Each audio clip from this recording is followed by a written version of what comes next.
他是帝国皇子，但皇帝老子要杀他，太子要杀他，天下第一美女要杀他，所以他只能训练出一支无敌的特种部队自保，只能在酒后写出震惊天下的诗词，只能虎躯一震，将封地治理成世外桃源，让四方能臣武将皆来投。妖娆的黑衣女子将脚踩在卢树的胸膛上，一柄利剑停在他的喉咙前，随时准备着刺下去。卢树的脸色铁青，眼中闪烁着愤怒的火焰，他毫不畏惧地挑战着黑衣女子，表明自己的决心。然而黑衣女子却毫不在乎，甚至嘲笑他的勇气。他不仅没有放过卢树，还威胁道，如果卢树稍有动作，他就会封闭他的经脉，让他无法自尽。卢树的愤怒和无奈交织在一起，他挣扎着想要做出什么反击，但最终失败了。黑衣女子的嘲笑声在雪地中回荡，令人心悸。而在车队前，气氛变得极度紧张，伤兵们骑着战马，摆出了骑兵冲锋的架势，准备随时发动进攻。同时50名藏剑少年已经悄然藏匿在黑衣女子周围，准备着发动突袭。他们举起弓弩，准备释放箭雨。北风呼啸而过，带来了王旗的咆哮声，让气氛更加紧张。就在此时，一位玉面朱唇的少年骑着白马走出车队，他是夏天，荒州王府的主人。他面对黑衣女子毫不畏惧，甚至还散发着自信和风采。黑衣女子被他的气势所吸引，不禁对他产生了些许惊艳之感。夏天主动提出以自己的生命来换取卢树的安全，这一举动引起了众人的震惊和感动。卢树感激涕零，而其他人也纷纷表示不忍见王爷冒险。夏天和黑衣妖女之间的对决一触即发，剑光闪烁间，夏天毫不畏惧地迎向黑衣妖女的攻击，展现出了一名真正的王者风范。黑衣妖女距离夏天只有10米之遥，剑光闪烁间，如同地狱的深渊，似乎要将他们吞噬殆尽，将他们的心灵彻底吞噬，再将他们埋葬在永恒的黑暗之中。突然，一圈白雪爆裂开来，风吹起雪雾在空中飘扬。一群藏剑少年抱着必死之心飞身而出，试图用自己的身躯挡住黑衣妖女的利剑，但他们的动作已经迟缓了。黑衣妖女的速度远远超过他们的想象。就在黑衣妖女的剑即将刺中时，夏天不闪不避，反而主动迎上去，胸膛暴露在剑锋之下。黑衣妖女眼中闪过一丝冷漠，并没有停下攻击，而是将剑刺向夏天的胸膛。然而剑尖却并没有刺入鲜血，而是碰到了夏天胸前的一块坚硬物体，发出了金铁相撞的声音。众人这才回过神来，惊喜地发现夏天的胸前竟是装着铁块，剑刺并未对他造成伤害。随着一声剧烈的碎裂声，黑衣妖女的剑尖断裂了，夏天也趁机躲开了他的攻击。藏剑少年们纷纷落地，试图用自己的身躯挡住黑衣妖女，但他却毫不费力地将他们拍飞。黑衣妖女冷笑一声，轻易摆脱了藏剑少年的阻挡，他的手段迅猛无比，让众人心头生寒。夏天见状，从怀中取出一粒疗伤之药，迅速服下，感觉身体舒畅了许多。而在他身后，赵子长已然出手，手持一根铁棍向黑衣妖女袭来。黑衣妖女原本以为赵子长只是一个普通的侍卫，却没想到他竟然是一位高手，他的攻击被他轻易化解。此时另一根铁棍已经袭至，黑衣妖女感受到了死亡的阴影。赵子长挺拔站立，身后的夏天吐出了淤血，但依然坚定地站立在雪地上。一只鸽子飞过，优雅地站立在夏天身旁，夏天擦去了嘴角的血迹，向众人宣告自己并未受伤。荒州王府的众人都松了一口气，但仍然保持警惕，等待着黑衣妖女的下场。他们心中期待着看到黑衣妖女头颅爆裂的一幕，以此来解除内心的愤恨。在他们看来，谁要是敢对荒州王府不利，必须以极其惨烈的方式死去，头颅炸裂才足以平息他们的怒火。然而黑衣妖女发出一声尖叫，燃烧其体内所有的真气，将其附在头皮上，自己不会被轻易杀死。但就在此时，赵子长挥舞着铁棍，毫不犹豫地敲击在黑衣妖女的头上，真气崩溃，头颅破碎，鲜血飞溅，头骨裂开。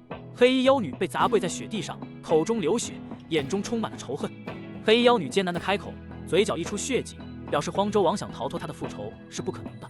在说着话的过程中，她的气息越来越微弱，最终闭上了眼睛，永远地离开了这个世界。赵子长确认了黑衣妖女的死亡，向夏天询问如何处理尸体。夏天下令让众人将其遗物搜出并分类整理，然后交给总管收入王府库房。王府的库房此时已经成为一个移动的车队，其中储存着各种物资和战利品。夏天对赵子长表示感激，并赏赐他10两黄金作为奖励。赵子长谦虚地接受了奖赏，并询问是否需要自理食宿。夏天表示入府之人的食宿都由王府提供，并且每月还有俸禄可领。赵子长笑着表示自己暂时用不着钱，将奖赏放在库房中，以备不时之需。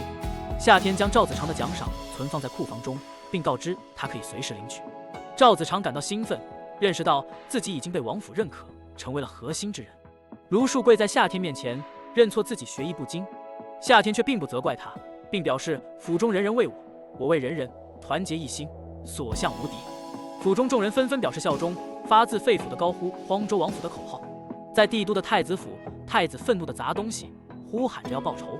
一名身穿红衣的绝世美人出现在大殿中，表示要为太子报仇，要先采捕男人之精，然后让他受尽折磨而死。太子对此心生期待，但红衣女子却嘲讽他身体虚弱，不适合他。太子愤怒至极，但却束手无策。皇宫御书房内，一片昏黄的灯光映衬着夏帝孤独的身影，红烛熊熊燃烧，烛泪滑落在烛台上，形成了各种玄奥的图案。夏帝批完最后一个奏折，站起身来，拉开房门，迎面来的是风雪交加的景象。这大雪何时停止？夏帝叹息着自问。他焦虑地望着天空，冰雪覆盖的景象让他心情烦躁不安。往年的这个时候，春意盎然，草木萌动，是农人播种的时节。然而，今年却是暴风雪不断，气温异常寒冷。夏帝心中充满了忧虑和焦急。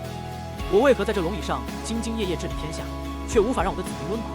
他指着天空怒吼：难道是朕做的不够好吗？难道老天要冻死我大夏族吗？周围的侍卫、太监都战战兢兢，不敢出声。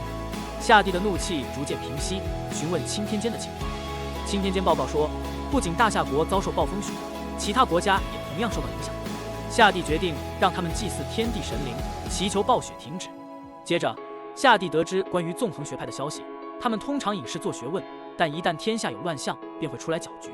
夏帝冷漠地表示要斩草除根，不能让他们在大夏朝添乱。夏帝询问了九皇子的情况，得知了九皇子对付太子的举动。听到九皇子居然灭了二龙山的土匪，夏帝眉头一皱，心中不禁生出疑问。老太监透露，九皇子还向天下土匪宣战，这让夏帝感到震惊。夏帝怀疑九皇子隐藏了更多本事，但他决定支持九皇子扬名天下，因为九皇子的行动有助于巩固王权。他命令左右丞相谈论九皇子的言行，让这些话传遍天下。夏帝心情舒畅，对九皇子的行为感到满意。老太监则向他透露九皇子正在做的另一件大事。夏帝迫不及待地询问，他对九皇子的期待与好奇心愈发增加。老太监觉察到夏帝对九皇子的态度异常，引起了他的深深疑虑。夏帝曾对九皇子心生杀意，甚至差点让他丧命于太子的计谋之下。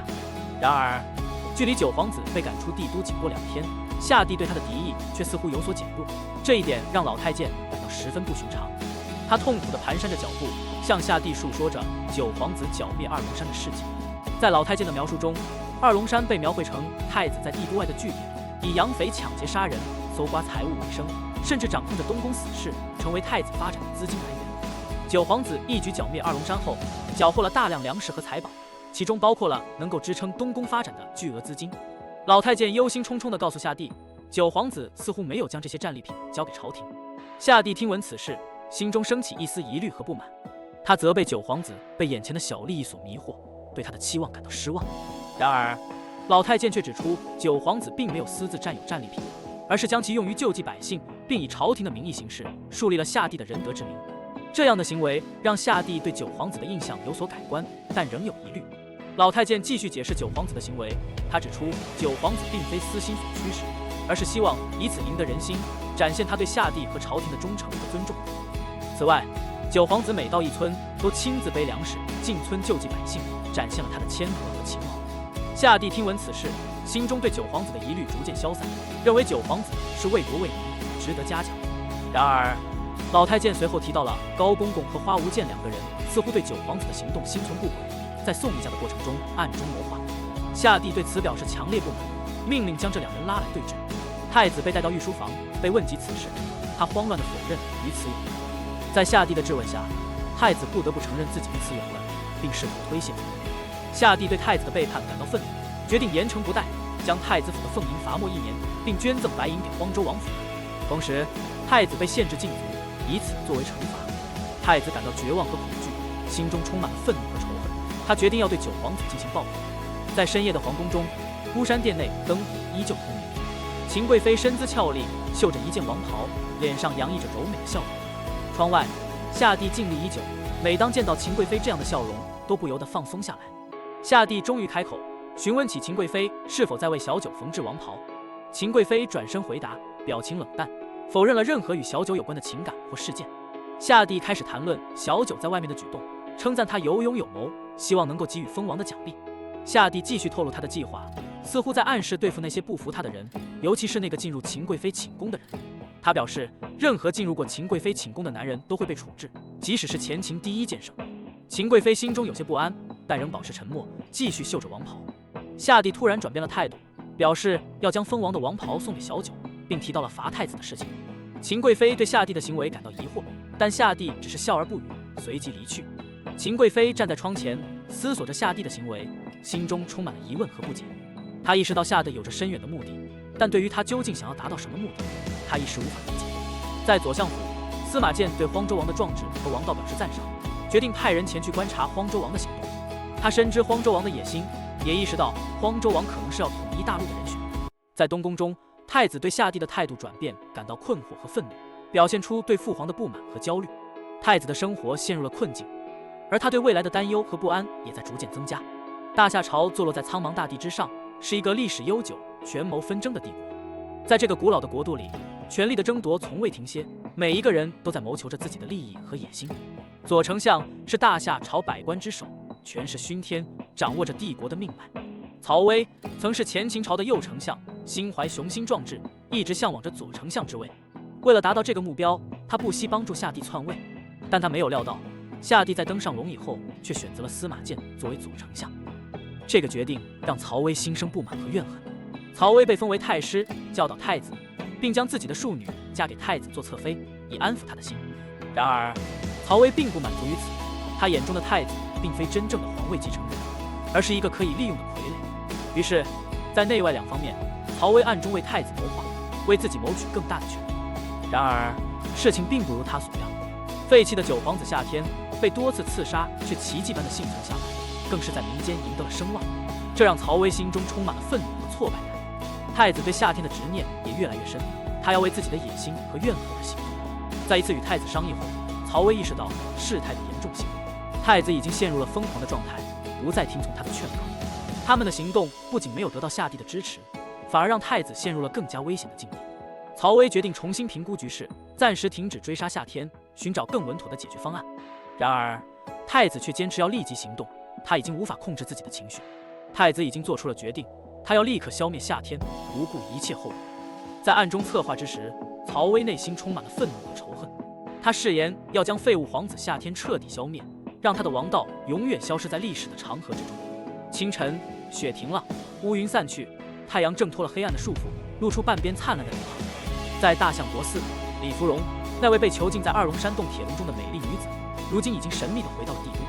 在她消失的那段时间里，李国公夫妇每日都来大相国寺为她祈福。而今，她神奇地归来了，带着李国公夫妇前来还愿。李芙蓉虔诚地跪在佛像前，闭上美目，双手合十，默默地为夏天祈福。她祈愿菩萨保佑那位救过她的好人长命百岁，无病无灾，平安幸福。李母旁听间断的祈福声，皱了皱眉头。她心知肚明，女儿在为那位救她的好人祈福。李芙蓉并没有瞒着李国公夫妇被山匪掳走的经历。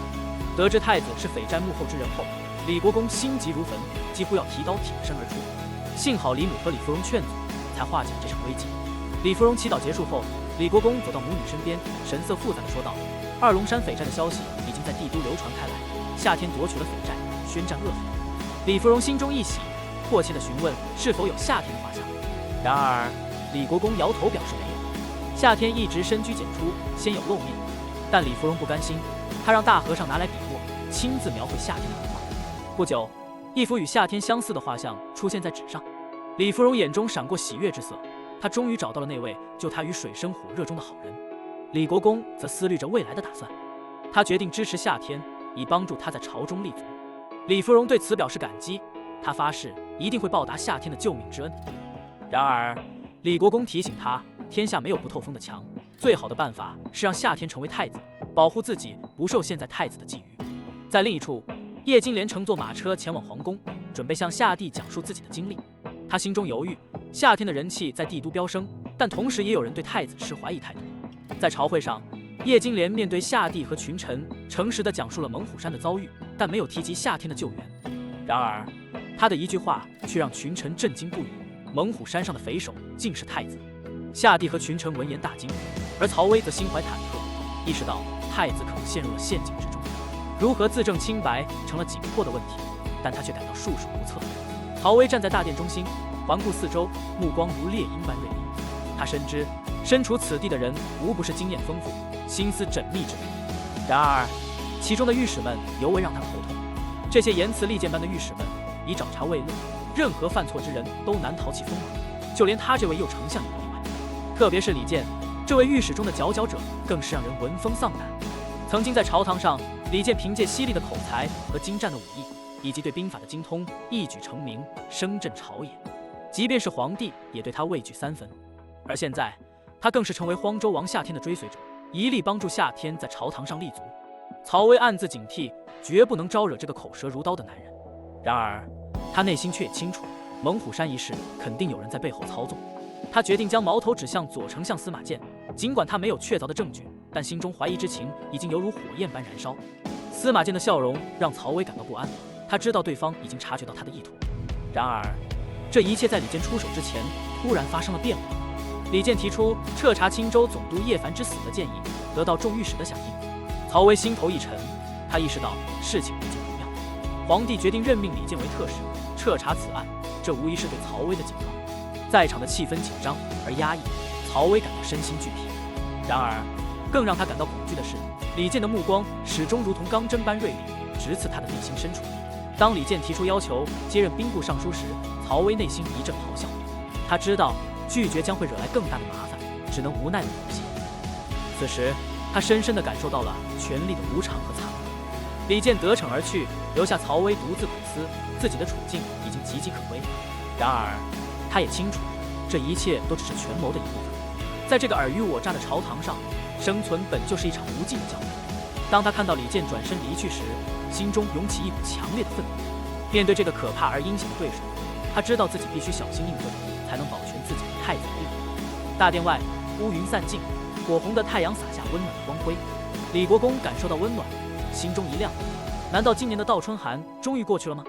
倒春寒，一种反常天气，春天的应该是由寒转暖，但寒流依然挥之不去，导致春日如冬。李健心中微笑，温暖的天气意味着底层子民有了生机，对他重新踏入朝堂是个好兆头吗？不知不觉间，他的思绪转向朝政。这些年来，大夏朝廷一直由太子监国，但太子表现不佳，未能赢得众臣认可。7位王子都渴望登上皇位，甚至有篡位之意。大夏朝廷内部已是暗流涌动。李健决定将荒州王送上皇位，他是个有家国情怀的人。太监魏公公传召李国公和曹丞相入宫，李国公和曹威都心生一动。在御书房中，夏帝质问曹威为何为上书言论，曹威递上奏折，称已写好，但未及递交。夏帝责怪曹威因在朝会上呈上，曹威却冷笑道：“九皇子在宫中装痴卖傻，出宫后突然悟出王道，难免令人怀疑。”李国公和曹威对视一眼，感受到了曹威要搞事的意图。夏帝疑虑曹威是否有欺君之罪，但司马建的奏折却以深邃的4例震撼夏帝，使其信服，并得出曹威、司马兰和荒州王无欺君之罪的结论。曹威虽被褒奖，但内心却充满了恐惧和焦虑，怀疑废黜的皇子是否真的成圣。御书房内气氛凝重，仿佛压抑着整个空间。曹威满头冷汗，皇帝的目光如同利刃般锐利，令他心慌意乱。在皇帝的等待下，曹威只得咬紧牙关，试图讨好的开口，言辞间带着一丝谄媚。他巧言奉承，称赞皇帝伟大无比，仿佛是在为皇帝树立圣贤形象，但实则是为了自己谋取好处。夏帝听到曹威的言辞，却放声大笑，眼中的嘲讽一扫而空。他说，曹威所说的圣人之治，实际是一场误会，源自荒州王与一位书生之间的酒后闲谈。夏帝随后表态，表示自己并非圣人，而是一个有着私欲的君王，对权力的渴望远远超过了所谓的圣贤之治。在一旁的李健则借机提出对荒州王的批评，试图凸显自己的忠诚和能力。夏帝听罢，心头更是烦躁，对李健的插手感到不悦。夏帝最终命令3人离开，夏帝的头痛更加剧烈，而李健则继续施压，提议自己担任兵部尚书。夏帝虽然答应了，但内心对李健的动向十分警惕。离开御书房后，曹威想要与李健结盟，但被李健和司马建的默契所排挤，曹威只能暗自等待机会。路上，李健与司马建交谈，对荒州王的真实情况有所怀疑，认为荒州王可能是外圣内王之人。他们也探讨了李健重新掌兵权的目的。李健声称是为了太子，但实际目的仍然扑朔迷离。在皇宫供奉殿的一间密室内，夏帝与一位神秘的绝色少女交谈，暗示对荒州王的重视和担忧。少女提出，若荒州王不行，就将其置于死地。夏帝沉默，对少女的建议心存考虑。同时，青州官道上，春风吹拂着，车队欢呼着迎接春天的到来。然而，几个神秘的女子出现在车队两侧，目光注视着荒州王，似乎有着某种不祥的意图。3月的天气变幻莫测，就像孩子的心情一样，时而晴朗，时而多云。在一处官道旁，2只狗正在交配，仿佛在迎接着春天的到来。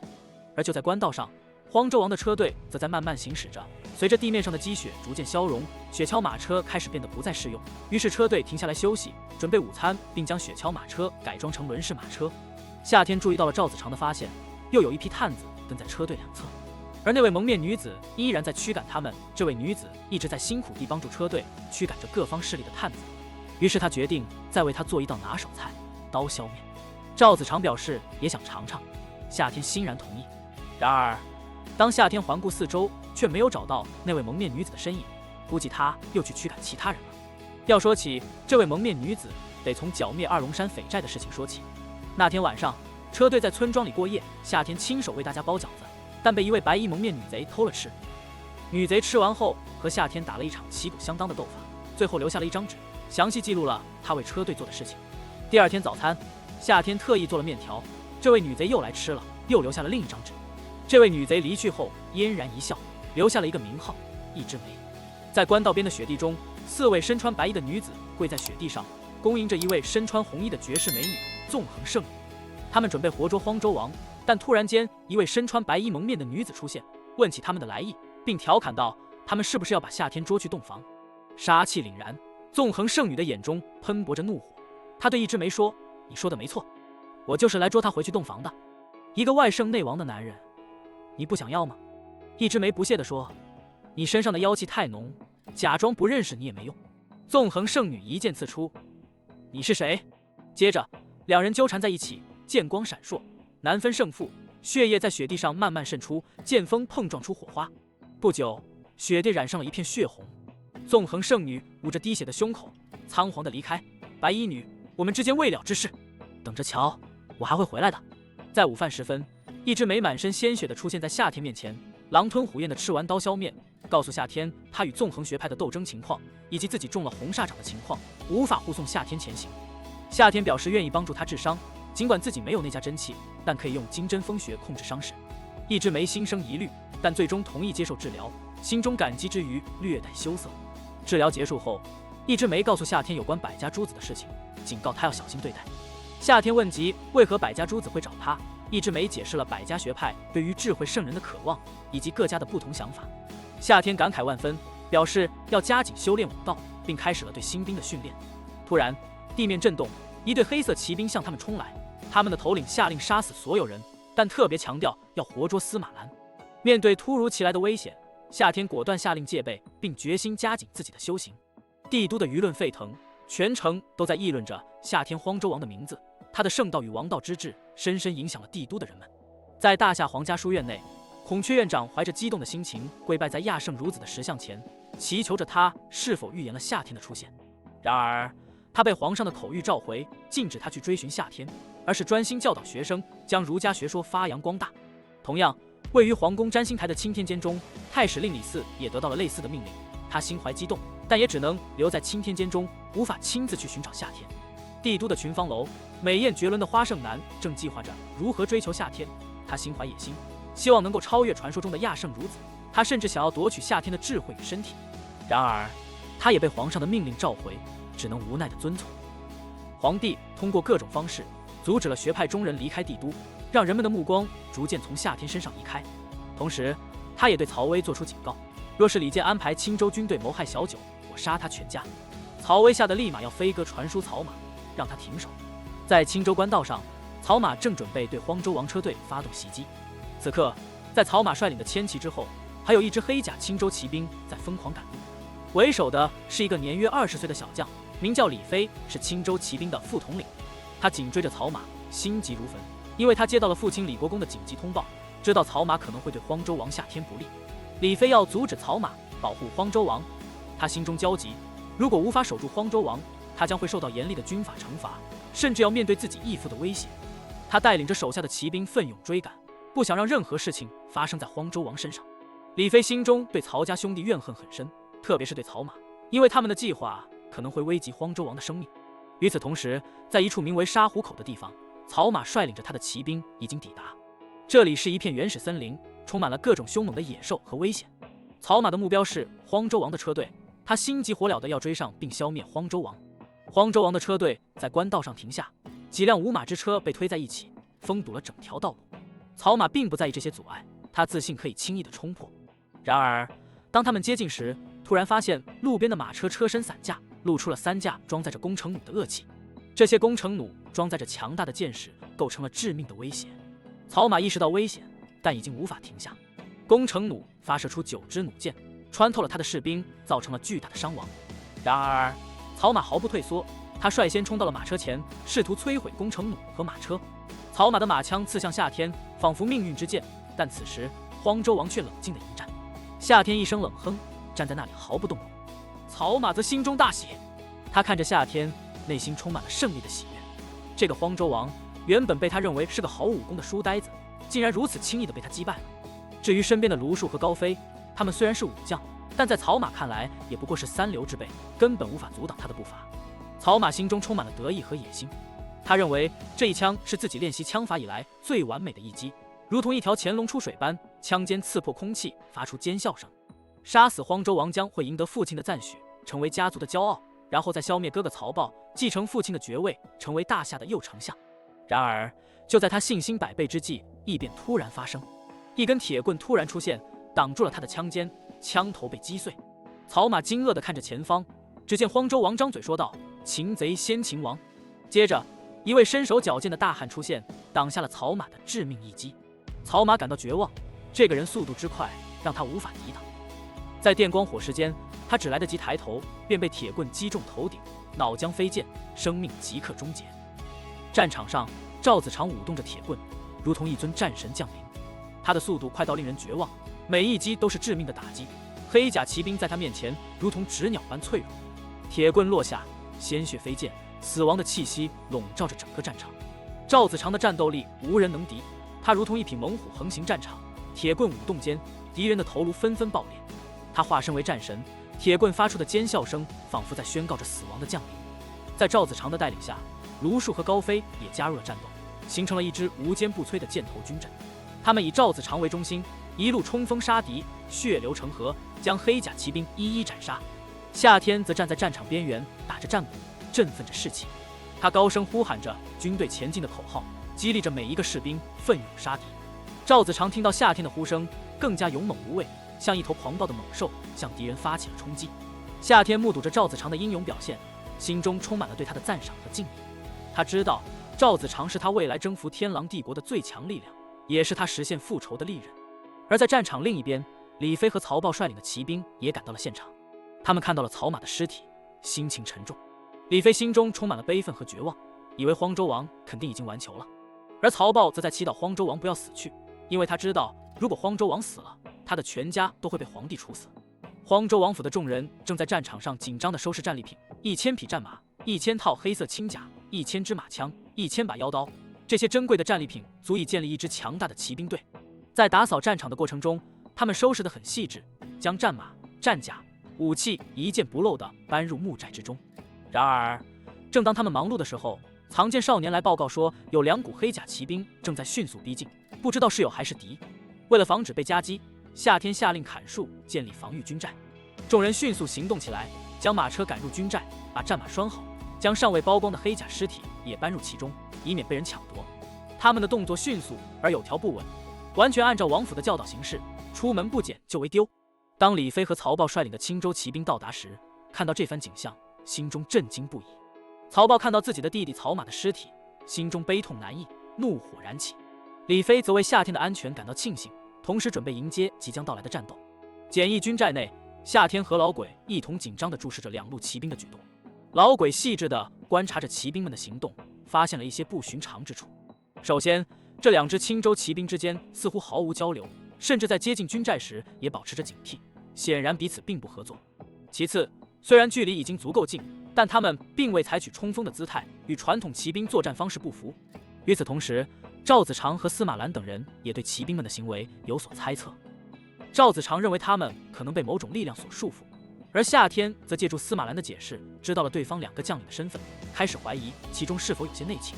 曹豹和李飞分别带领着青州和荒州骑兵站在军寨前，彼此对峙。曹豹愤怒地看着挂在墙上的草马尸体，心中满是怨愤和仇恨，但又不敢轻举妄动，因为他清楚自己若在这里行动，后果将不堪设想。李飞则豪气干云，宣称要剿灭这些土匪，却被曹豹拦住，双方陷入僵持。夏天则眼观鼻，鼻观心，试图寻找其中的蛛丝马迹，以做出正确的判断。整个场面紧张而诡异，一触即发，谁也不知道接下来会发生什么。此时，场面一片混乱，曹豹心中烦乱不已。面对李飞的怒吼，曹豹眼红心痛，却强撑着不愿再看曹马的尸体，坚称那不是自己的弟弟。李飞的眼神中闪烁着一丝懂事，他察觉到了曹豹的难处。曹豹明显是接到了新的命令，不敢让荒州王受到任何伤害。这对于李飞而言是一个极好的机会，他不由得暗自窃喜，这场戏越来越有意思了。李飞怒不可遏，他毫不犹豫地下令进攻，打算将这个所谓的土匪军寨彻底摧毁。李飞的亲兵立刻行动起来，对曹豹的人展开了残酷的攻击。曹豹怒火中烧，挡在荒州王身前，誓死不让李飞和他的骑兵过去。战场上血肉横飞，刀光剑影交错。曹豹奋力抵挡着李飞的进攻，不顾一切地保护荒州王的安全。在一旁观战的司马兰则对李飞充满了好奇，他追问李国公是何等人物，却得不到明确的回答。而李飞却在战斗之余大笑着传达了李国公的话，说我义妹芙蓉很想你。曹豹明白自己被利用了，李飞竟然是荒州王的人，李健和荒州王之间到底有何关系？这些问题令曹豹头痛欲裂。在战场的另一侧，一位绝色少女缓步而来，她眉心的红痣熠熠生辉，仿佛一位陆地神仙。红痣美少女秦红衣步入深林，身姿曼妙，犹如仙女般飘然而至。她目睹了沙湖口的激战，厮杀声不绝于耳，令她心生好奇。秦红衣对荒州王府的实力十分好奇，尤其对身边的2个三流武将卢树和高飞感到惊讶。他了解到，他们虽然是将门子弟，但天资平庸，从未有过外出历练，却被送到荒州王身边。除此之外，还有100名身中冰毒的伤兵，命悬一线，需要珍贵的解毒之药。秦红衣心中疑惑重重，他怀疑荒州王身边的情况可能并非表面看起来那样简单。突然，一道青色身影从树顶飞来，挡住了他的去路。这是一个神秘男子，面容被伤痕遮掩，但气息却极为强大。2人展开激烈的交锋，剑气纵横，内力激荡。红痣美少女秦红衣对对手身份充满好奇，但也对他的实力感到震惊。在另一处战场上，荒州王夏天率领高飞和卢树展开激战，与曹豹等人对峙。曹豹的心中充满了怨愤和痛苦，他认为荒州王与皇帝串通一气，意图篡位，但夏天坚决否认了这一推测。荒州王夏天以强大的实力和智慧击败了曹豹。战场上，2000名骑兵鲜血染红了大地，沙湖口燃起了熊熊大火，将一切都化为灰烬。就在此时，2个满身鲜血的人影从天而降，摔在夏天面前，生死未卜。一个是美少女秦红衣，另一个是满脸伤痕的男人。夏天见到王府新进的战马神骏，心生好奇，便选择了一匹雪白无瑕的马王来进行骑术练习。正当他沉浸在驰骋的快感中时，2个身影突然从天而降，他立刻紧握缰绳，让马停下来，避开了他们的袭击。夏天抬头望向周围的山峰，只见陡峭的悬崖，想要从那里坠落到这里几乎是不可能的。这2人的出现确实有些古怪。赵子长及时赶到，拿着铁棍站在夏天身前，准备应对突然而至的危险。而藏医率领着9名藏剑少年也神秘现身，手中的铁剑已经出鞘，直指2个袭击者的要害。形势严峻，夏天决定先救治受伤的无面人。他迅使用银针封住了对方的穴位，然后灌下治伤药丸，稳定了对方的伤势。令夏天惊讶的是，无面人体内的生机异常旺盛，仿佛隐藏着一股无比强大的力量，令人联想到传说中的神龙。夏天并未在意无面人的相貌，而是专心救治他的伤势。无面人却感到意外，问夏天为何先救他，而不是一个美人。夏天却温和地解释道，医者无视外表美丑，只看病人的需要。无面人心中不禁感慨，对夏天充满信任。夏天得知这2人都自称是来保护他的，但却无法确定谁是真正的刺客。他决定先将2人安置在马车内疗伤，然后再做进一步处理。夏天心生兴趣，想要好好研究这2位武道宗师的身体，于是他步入了秦弘一的马车，打算进行进一步的研究。秦弘一心中暗自焦虑，不知夏天究竟打算做什么。少年的举动让他感到不安，但他却没有办法拒绝。秦弘一的心情既愤怒又憋屈，他一直以来都是以美貌著称，无数文人墨客为他写下诗篇，更是天下排行第10的美人。然而，眼前这个荒州王却对他的美丽不屑一顾，这对他来说是莫大的侮辱。夏天以一种邪魅的笑容和挑衅的语气对待他，似乎根本不把他放在眼里。秦弘一原本打算用丹田中的真气喷死夏天，却被他的银针封住了体内的生机，使得他的计划彻底失败。夏天轻蔑地嘲笑着秦弘一，询问他来的目的。秦弘一承认是夏队派过来杀他的，而后紧急求夏天救命。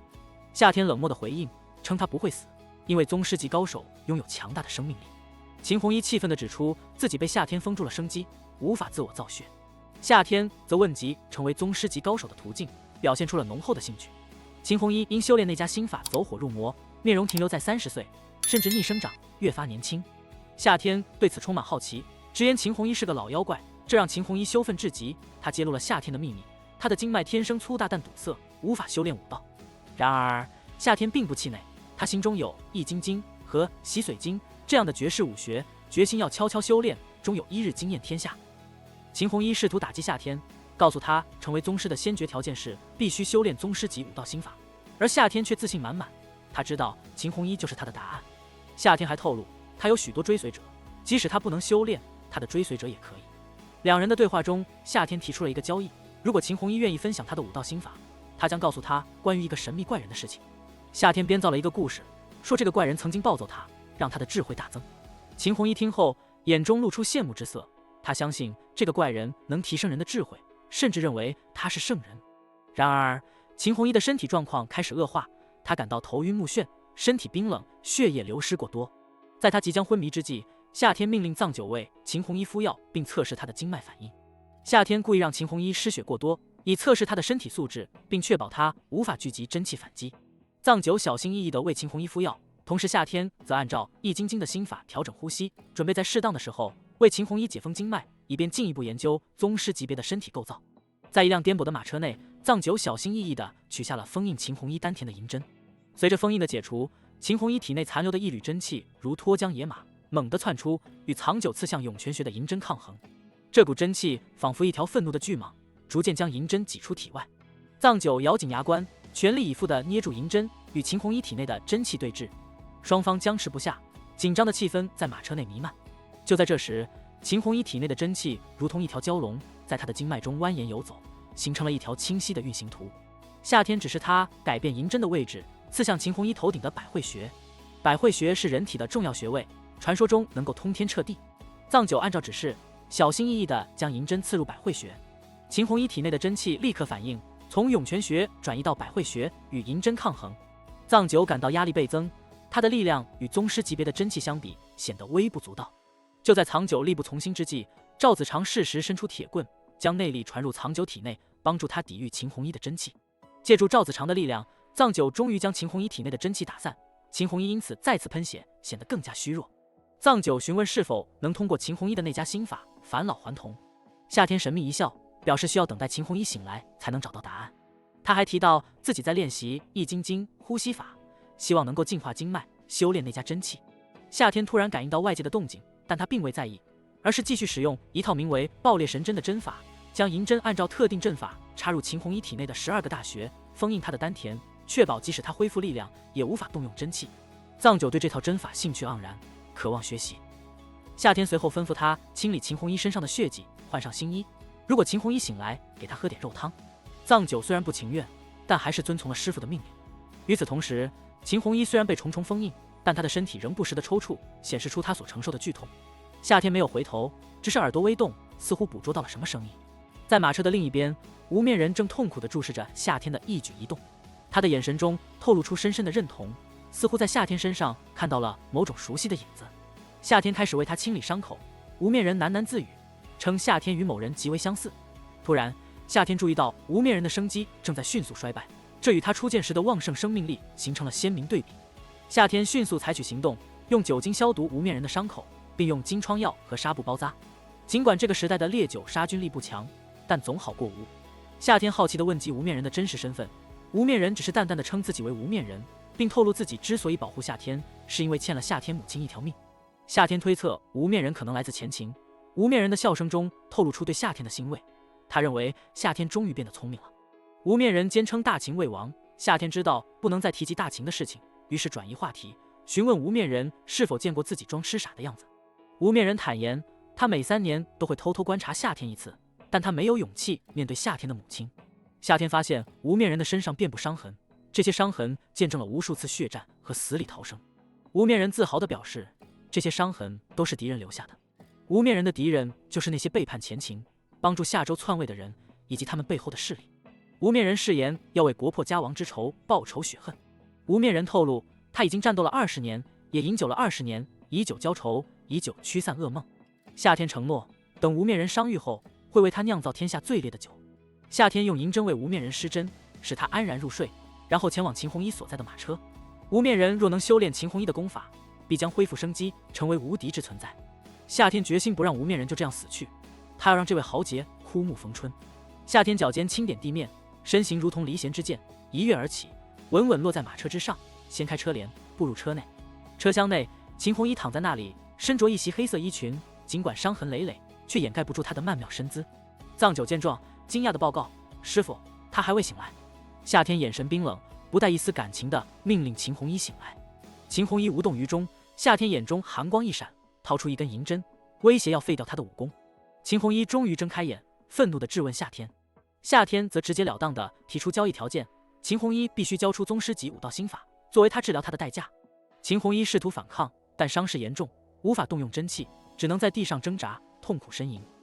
夏天毫不留情，拿出刀子，威胁要将秦弘一变成一个丑陋的怪物，让他的不幸之名传遍天下。最终，秦弘一屈服，答应传授不老回春功的上半部呼吸法，以换取夏天不杀他的机会。夏天坚持要得到完整的心法，秦弘一只好妥协，答应疗完伤后传授下半部。与此同时，青州城的女将军正带领千骑出城迎接夏天，心中忐忑不安，同时担心夏天的安全，因为有消息说10大恶人正计划在荒州前天门关匪寨对夏天不利。夏天则命令藏獒将他武道废物的消息传遍天下，他的眼中闪过一丝金光，似乎有着更深的计划。在荒凉的官道上，马车轮子滚过碎石，发出沉闷的回响。司马兰和司马哥已经回到了马车内，司马哥正在调息，却突然眉头一皱，感觉到了外面的动静。藏医的声音透过马车的木板传来，他是夏天派来的使者，这是他第一次正式求见司马兰。司马兰好奇地询问王爷的吩咐，而藏医则站在车辕上，向马车内的2位女士拱手行礼，传达了王爷的消息，2位武道高手的身份，以及王爷自幼经脉堵塞，无法修炼武道的秘密。司马兰的眼中闪过一丝慧光，他明白了王爷的意图。藏医在他的聪明才智前感到敬佩，有这样的女主人，荒州王府的未来将是光明的。司马哥满是疑惑，不解为何王爷要将自己的弱点公之于众。司马兰却淡淡一笑，提醒司马哥，王爷的每一步棋都有深远的考量。司马兰嘱咐他要利用司马家的暗网将这个消息传播出去，而司马哥则坚定地表示他会保护王爷，就像保护自己的生命一样。2人的对话中，司马哥对王爷的印象有了翻天覆地的变化。他回忆起了王爷在帝都城门口的初见，桃花坞堡的反袭战，以及二龙山剿匪战中的英勇。荒州有这样的王，是人民的福气。2人在马车内笑成一团，而外面的冰雪已经融化，春天真正到来了。就在这时，一个黑甲骑士飞奔而至，带来了青州王妃的妹妹出城迎接王爷的消息。夏天在另一辆马车内望着越来越近的青州，心中暗自思忖，希望青州王不要阻挠他的去路。而在青州城门口，青州王带领大军出城，面对突然出现的女将军，他英势狼顾地宣称自己出来是为了杀人，让女将军震惊不已。青州王夏春，一个野心勃勃的王者，正与他的心腹们密谋着一场针对他亲弟弟荒州王的暗杀行动。夏春的笑声中充满了杀意，他对权力的渴望远超过了血缘的亲情。女将贞子，夏春的妻妹，面对这突如其来的背叛，震惊之余，他试图唤起夏春的家族情感，但夏春的回答冷酷无情。他认为在帝王家，兄弟之间的亲情不过是争夺皇位的绊脚石。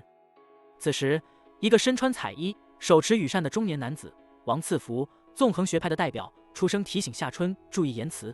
但夏春对此不以为意，他坚信自己的野心和计划不会受到任何影响。贞子对王赐福的纵横学说表示质疑，认为他在离间天界兄弟的感情。王赐福则自信满满的反驳，他坚信自己的学说揭示了帝王家的真相，无情的权力斗争。王赐福更是自诩发现了夏春的帝王之相，他认为夏春是天命之子，是大夏的真命天子。他的言辞激起了夏春的野心，夏春更是自信满满的宣布自己是未来的皇帝，他的心腹们也纷纷表示支持。贞子虽然对夏春的野心和王赐福的煽动感到失望，但他并没有阻止夏春的野心，他只是不解夏春为何要杀害荒州王，一个看似无害的痴傻之人。夏春透露了他的担忧，荒州王在离开帝都后不再装痴卖傻，而是以善行和王道之言赢得了民心，甚至有流言称他是真正的龙子。夏春认为这是对他皇位之路的威胁。贞子尝试解释，荒州王的行为都是出于帝王的旨意，但夏春和王赐福都不为所动。就在他们密谋之时，荒州王府的车队已经接近。荒州王夏天骑马冲向青州王，脸上带着恐慌，向夏春呼救。这一切似乎都在夏春的计划之中，一场兄弟之间的权力斗争即将上演。在青州城前，一场紧张的对峙正在上演。青州大军士兵整齐划一，盔甲闪耀，气势如虹。而赵贞子率领的1000赵家精锐骑兵更是锋芒毕露，他们是赵家为青州王妃所准备的嫁妆，每一位骑士都是赵家子弟中的佼佼者。青州王带领的亲卫营规模宏大，3000名士兵实际上已经扩充到了1万人，这无疑展示了青州王的野心。他们的军阵如同钢铁长城，刀剑交错，盾牌在阳光下反射着冷冽的光芒，杀气腾腾，气势惊人。夏天带着赵子长义无反顾地冲向青州王，他的行为出乎所有人的预料，青州西城门前一片死寂。夏天的莽撞行为让青州军团措手不及，他们原本以为夏天只有2个选择，要么逃跑，要么跪地求饶。然而夏天的行为打破了所有的常规，青州王和他的谋士王赐福都感到了困惑，不知如何是好。赵贞子，赵家的2小姐，眼神一动，挥臂高呼，率领赵家骑兵迎战。她的出现让夏天惊讶，因为她只有关于她的模糊记忆。赵贞子曾是夏天童年时的玩伴，她提醒夏天，青州王的真正目的是要杀他。她建议夏天劫持他作为人质，以此逃离青州。夏天对此表示怀疑，他坚信自己和青州王的兄弟情深，不会相互伤害。赵贞子的眼中闪过水雾，他拿出一块刻有天字的玉佩，这是夏天时送给他的，证明了他们之间的深厚情谊。他告诉夏天，如果青州王真的动手，夏天应立即劫持他逃生。夏天感激他的关心，但他依然相信自己的兄弟不会对他下手。夏天坚定地走向青州王，直面对方的疑惑和好奇。他声称只需一句话就能让青州王收回杀意。赵贞子紧张地跟随在后，好奇夏天究竟会说出什么话来化解这场危机。青州西城门外，夏天与青州王夏春的对峙紧张而冷酷，两人之间的兄弟情谊早已被权力的争斗所消磨。夏天内心感慨，帝王家的兄弟情淡如水，一旦威胁到对方的权位，便是生死相搏。夏春的野心昭然若揭，他的谋划早已人尽皆知，连赵贞子也无奈地指出，夏春夺嫡的野心已是众所周知的秘密。夏春的谋士王赐福为了提升夏春的声望，竟散布夏春得到纵横学派相助的谣言，以吸引天下英才。夏春对此大怒，却又转念一想，认为这是王赐福的高明之举，于是承诺将来封他为国师。赵贞子心中忧虑，担心自己的姐姐将来会成为寡妇。夏天坦然面对夏春，表示自己对夏春的野心并无异议，愿意支持夏春夺嫡，只要自己能在荒州生存下来。然而夏春的心思早已决绝，他认为夏天已经成为自己夺嫡之路上的最大障碍，决意要除掉夏天。夏春的骑兵统领李飞带着黑甲骑兵包围了夏天的车队，准备下令屠杀。夏春得意洋洋，认为自己已经掌握了大局，夏天已无逃生之地。赵贞子挺身而出，试图保护夏天，但夏春不屑一顾，命令他退下。夏天却表示自己还有最后一句话未说。夏天指向自己的车队，暗示有一位皇宫中的重要人物在其中。夏春好奇地望向车队，只见一群身穿白纱的伤兵和一些青涩的少年兵。然而当藏九拉开马车帘布，露出秦红衣苍白的面容时，夏春的表情瞬间凝固。他意识到事态的严重性，因为秦红衣的身份意味着皇宫的支持可能站在了夏天这一边。夏春的心沉入谷底，他的计划和野心似乎在一瞬间崩溃。夏春的脸色由红转白，他的声音颤抖着，满是不可置信，这绝对不能。他无法接受眼前的现实，供奉殿竟然会支持夏天，这对他的夺嫡之路无疑是巨大的打击。在夏日的炽热阳光下，夏天的眼神中闪过一丝异彩，他赌赢了。面对夏天手中银针的威胁，秦红衣没有选择说谎。秦红衣在不断的压力下，终于透露了一些供奉殿的秘密。他担心，如果一言不发，夏天可能会认为他没有价值，甚至可能会丢弃他，这是他无法接受的。秦红衣透露，帝国的9位皇子中，从太子到8皇子，每个人出生时都有供奉殿中的老妖怪选定为他们的护道人，唯独夏天，因为出生时经脉堵塞，供奉殿的老怪物们都认为他无法成为一名合格的武者，因此没有人愿意为他护道。而秦红衣选择成为夏春的护道人，这似乎是命中注定的巧合。藏九在一旁暗中威胁秦红衣，手中隐藏着一根银针，低声在他耳边警告。秦红衣心中充满了愤恨，但他无力反抗，只能默默忍受这份屈辱。夏天利用银针制造的爆裂神针阵法，让秦红衣深陷困境，无法使用内力，就如同一个普通人。秦红衣对于如何安全移除这些银针感到绝望，他清楚，如果不按照特定的方法解除银针，他的生命将岌岌可危，他不得不屈服于夏天的要求。当夏春和他的手下们遇见重伤的秦红衣时，他们都感到震惊。夏春尤其不能相信，秦红衣这位供奉殿中的顶尖高手，竟然会受到如此严重的伤害。在夏春的心目中，秦红衣一直是不可战胜的象征，而现在看到他受伤的模样，夏春心中充满了不安和愤怒。夏春询问秦红衣的伤势，但他轻描淡写的回答，试图淡化自己的伤势。夏春心疼之余，也对夏天和秦红衣之间的关系产生了疑问。夏天解释说，他们之间的合作是为了夏春的未来，这让夏春感到一丝安慰。然而，夏春对夏天的能力表示怀疑，尤其是他即将前往的荒州。荒州是一个充满危险的地方，那里的人民对大夏朝廷充满敌意。夏春不相信夏天能够在那样的环境中生存下去，更不用说在那里站稳脚跟。他甚至讽刺夏天的无知和天真，认为夏天在荒州的生存几乎是不可能的。尽管夏春的话充满了怀疑和不信任，夏天却展现出一种深不可测的自信。夏天认为，即便荒州充满了未知和危险，他也有信心面对一切挑战。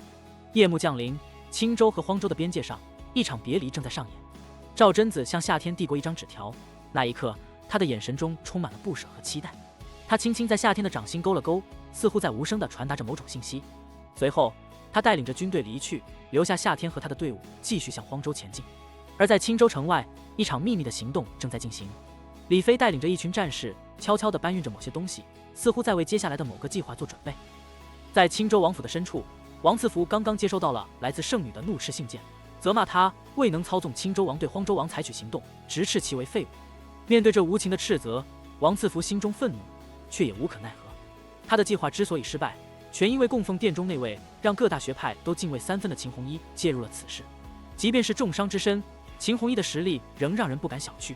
正当王赐福沉浸在自怨自艾之中时，一名仆人打断了他的沉思，通报青州王有请。王赐福匆匆整理了一下衣着，尽力掩饰内心的不安，步入了王府的大厅。在那里，他将全部的怒火都转嫁到了夏天的身上，试图通过挑拨青州王对荒州王的敌意来挽回自己的处境。他煽动青州王认为秦红衣可能会背叛青州王，转而支持荒州王，暗示青州王应该趁秦红衣重伤之际除掉荒州王。青州王受到王赐福的怂恿，决定利用已经召集的天下10大恶人对荒州王发起致命一击。这些恶人不仅个个武功高强，而且对任何敌人都毫不留情。与此同时，王府的另一边，一个黑甲战将暗中倾听了这一切，心知青州王的野心和王赐福的阴谋，这一切正如荒州王所预料的那样。而在王府外的阴影中，纵横圣女带着她的侍女们正准备在夜色中追赶荒州王。他们的脚下不期然踏到了某种软软的物体，抬眼望去，周围满是被包的只剩下短裤的尸体。这突如其来的场景让纵横圣女疑惑不已，他们的目标荒州王以及他带领的马队究竟去向何方？青州西城门外突然燃起了星火般的火把，照亮了整个大地。这些火把不仅揭示了纵横圣女及其4名侍女的位置，还暴露了他们的行动。突然间，李飞骑马冲来，手持寒光四射的长刀，直指纵横圣女，声色俱厉地指控他在青州城外毒杀了曹豹和曹马2位将军，以及毒杀了2000名骑兵军团的士兵。面对这突如其来的背叛与伏击，纵横圣女的心情复杂至极。她怀疑王赐福是否背叛了她，这才导致了他们的陷落。在这种生死攸关的时刻，纵横圣女不得不下令突围，但是她的身体已经受了重伤，每一次出手都让她痛苦万分。尽管如此，她还是展示了超凡的武艺，与李飞展开了一场生死对决。刀光剑影之间，两人的战斗异常激烈，火花四溅，响声连连。虽然纵横圣女的实力略胜一筹，但伤势使她的战斗力大减。尽管如此，她依然与李飞战至旗鼓相当。与此同时，她的4名侍女却遭到了青州战将的围攻，最终惨死于乱刀之下。这一幕让纵横圣女心如刀绞，但她也清楚，唯有生存下去，才有机会为他们报仇。就在纵横圣女即将被李飞劈倒的危急时刻，她凭借着惊人的反应，借力飞起，成功逃脱了青州骑兵的包围，逃入了深夜的森林之中。尽管他身受重伤，但逃命的意志让他忘却了痛苦。他只有一个念头：活下去，为了未来的复仇。李飞虽然对纵横圣女的逃脱装作愤怒，但实际上并没有立即追击，而是选择回城，通过高声宣布奖金悬赏的方式，动员全城的人民参与到捕捉纵横圣女的行动中。而在青州王府，李飞因为此次行动获得了青州王的高度赞赏，被任命为青州总督。这不仅巩固了他的权力，也为他未来的政治生涯铺平了道路。另一方面，荒州王府的车队在平安驿站夜宿，这个驿站是大夏官道上的一个重要节点，为过往的官员和传递军情的使者提供休息换马的服务。夜幕下，车队之中，夏天王爷正审视着一张小纸条，那是赵贞子的留言，告诫他即将面临的危险。赵贞子的字迹细腻，透露出一种淡淡的情感，但夏天的反应却是淡然。他认为人总会随着时间改变，情谊也是如此。在皎洁的月光下，夏天跳下马车，进入厨房，亲手烹饪了一碗油泼面。面条上淋着香气扑鼻的油，撒上了新鲜的葱花，加入了肉丝和滑嫩的荷包蛋，顿时香味四溢，让人垂涎。他小心翼翼地将这碗热气腾腾、分量十足的面端到了无面人的马车上。此刻的无面人沉浸在甜美的梦乡中，口水不自觉地流淌到了车板上，仿佛这是他20年来最安稳的睡眠。观察他布满伤痕的身躯，不难想象这20年他如何在生死边缘挣扎。夏天轻轻放下面碗，拔出藏于无面人头部的银针，无面人被油泼面的香气唤醒。夏天坚持要亲自为无面人吃面，尽管无面人初时拒绝，但最终在夏天的坚持下，他终于放弃了抵抗。夏天的动作温柔，每一口都充满着关怀，而无面人在品尝了这碗面后赞不绝口，他的心情也因此变得愉悦。随后，夏天拿出了一本新写的《不老轮回功秘籍》，这本书记录了一种珍贵的内功心法，是无面人梦寐以求的宝物。